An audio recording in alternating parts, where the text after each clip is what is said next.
বন্ধুরা দেখুন আজকের একটা নতুন জিনিস, ডাবের মুচি, মানে ছোট ডাব দিয়ে চাটনি হবে। ডাব নিয়েছি, ছোট ডাব। এখানে নিয়েছি তেঁতুল, লেবু, বিট নুন, শুকনো লঙ্কা, জিরে গুঁড়ো, ধনে গুঁড়ো। এগুলো এটা পিস পিস করতে হবে। প্রথম মুচি ডাবটা ছাড়িয়ে নাও। মুচি ডাবটা ছাড়িয়ে এবারে পিস পিস করব করে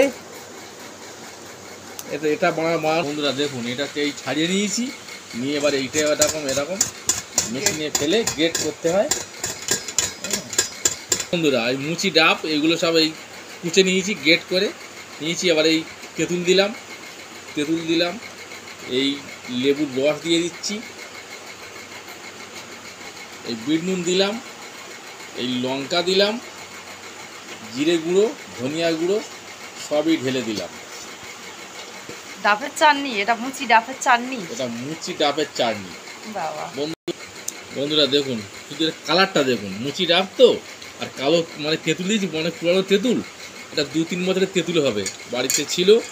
আর পোড়া লঙ্কা দিয়েছি, হ্যাঁ, ওই জন্য শুধু কালারটা দেখুন কত সুন্দর হয়েছে, দেখুন। ঠিক আছে, খাও। কি ফ্যান্টাস্টিক, সত্যি অপূর্ব খেতে লাগছে। আপনারা এরকম মুচি ডাব বাড়িতে এরকম চাটনি করে বানিয়ে খেয়ে দেখবেন বন্ধুরা, খুব ভালো লাগবে। বানাও, খাও, সত্যি হেভি হয়েছে।